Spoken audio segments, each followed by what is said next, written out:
Pag-usapan natin ang naganap kahapon na clarificatory hearing sa Kamara hinggil sa impeachment case ni Vice President Sara Duterte. Makakasama natin live via Zoom ang partner sa legal law at lecturer sa UP College of Law, si Attorney Amando Virgil Ligutan. Magandang hapon po, Attorney Ligutan.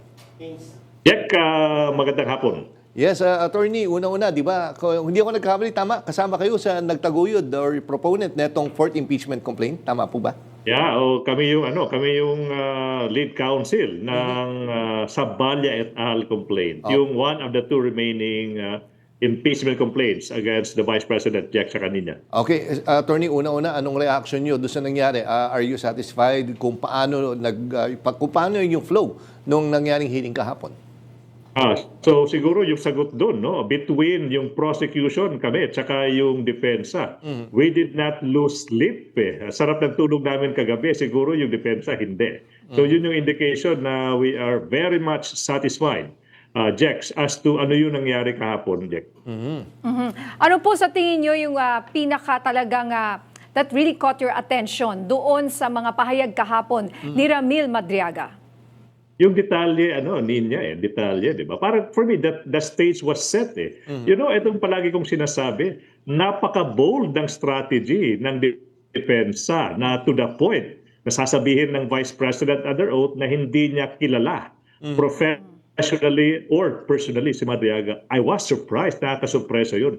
That was a bold strategy. Pero after ng hearing, yung nagsimula magsalita si Ramil, parang sumabog sa mukha ng depensa yung bold strategy nila. It blew up in their faces.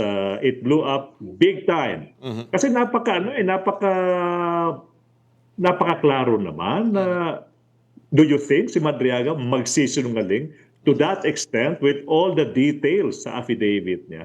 So for me, that was a mistake, no? Speaking as a lawyer, Jack Sacanina, that was a rookie mistake on the part of the defense team to argue that the Vice President does not know Ramil, or professionally or personally.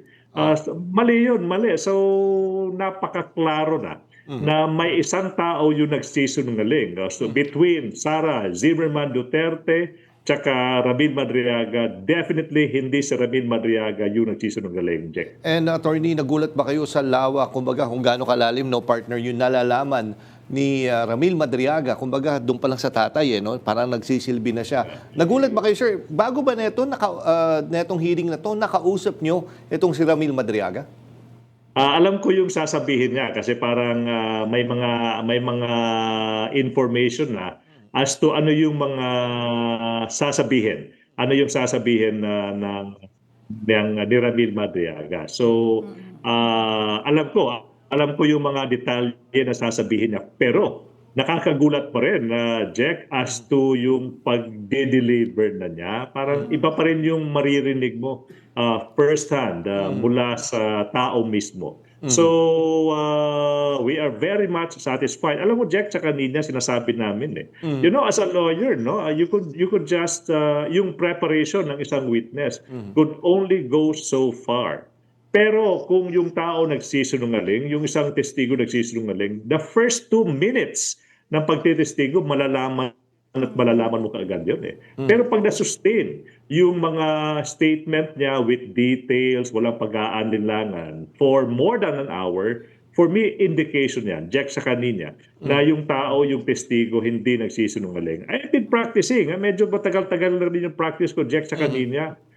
Makikita ko malalaman ko I was only a few meters from Ramil Madriaga, pero yung body language ng tao, talagang walang indication na yung tao nag-iimbento ng mga kwento, no? So yun, I believe, I'm biased nga kasi nga ako yung lead counsel ng mga complainants na nagpatawag kay Ramil. Pero no, pag as a litigator, no, objectively speaking, talagang believable po, Jack sa kanina, lahat po ng sinabi ni Ramil Madriaga.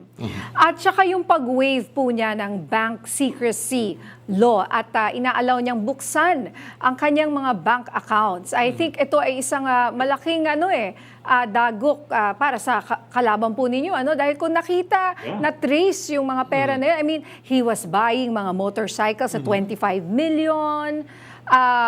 Matitrace kung saan nanggaling yung mga pera na yon. Alam mo, that's a good point din. Yeah, parang surprising na yung isang witness magvo-volunteer. Alam mo, hindi naman siya tinanong. Siya yung nag-volunteer na ito yung mga bank accounts na ginawa ng mga tao ng former President Duterte. And then sabi niya, okay, I am willing to execute a waiver na buksan nyo yung mga bank accounts yan, malalaman nyo, makikita nyo doon yung mga tinatawag natin na mga corroborating pieces of evidence. Parang unusual for a witness to volunteer na buksan yung mga bank accounts niya. For me, isang indication pa rin yan, Jack sa kanina, na talaga yung tao nagsasabi ng totoo, Jack. Yun nga, attorney, kahapon, di ba, naalala mo, partner, tinanong din namin doon sa isang guest attorney. Sinabi mo nga, kumbaga yung actuations ni Ramil Madriaga, makikita mo kung gaano siya, well, at least sa perspective ng marami, is gaano siya kasincere, naiyak pa nga siya. Kino-compare namin, hindi namin maalis, attorney, na may compare siya dati nung lumutang itong si Gutesa. Kasi kung natatandaan din natin si Gutesa, magbabasa siya ng kanyang affidavit, titigil siya, tapos biglang may magsasabi sa kanya kung paano niya itutuloy. Itong si Madriaga kahapon ay tuloy-tuloy I mean, consistent siya, tumitigil lang siya para uminom ng tubig.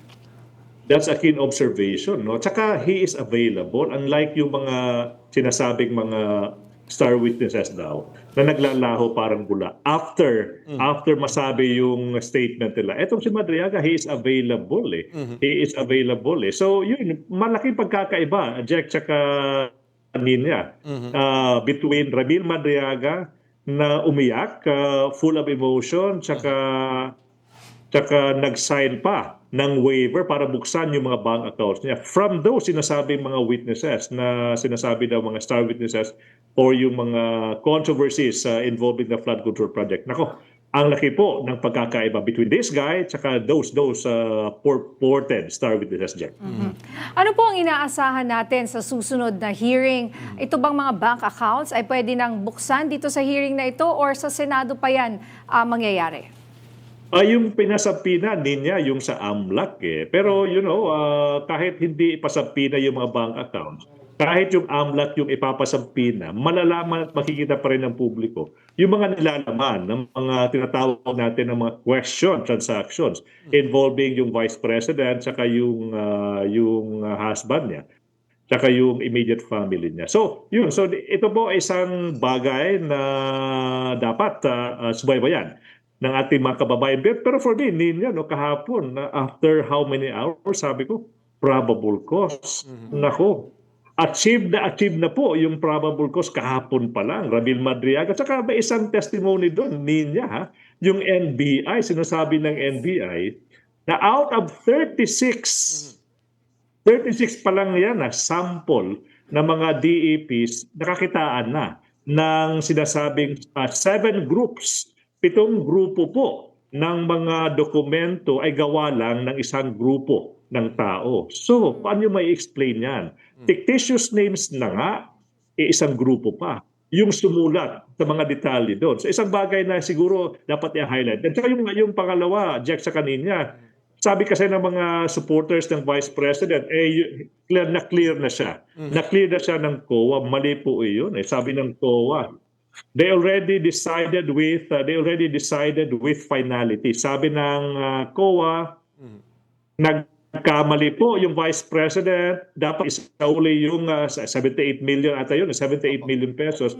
So yung depensa po ng mga supporters ng Vice President na on appeal pa or na-clear na ng COA yung Vice President, ako, wala na po yan. Walang basihan na po yan. Kasi yung commission, yung COA na mismo nagsabi na mali po yung pagkakagasta ng Vice President as to the confidential funds. Kaya nga pinapasauli, Jack, sa kanina. Okay. Isang mga bagay, kompleto na po, enough na po probable cause po, kailangan na pong pagpatuloy yung trial po, Jack, sa kanila. Okay. Okay, maraming salamat po, Attorney Ligutan.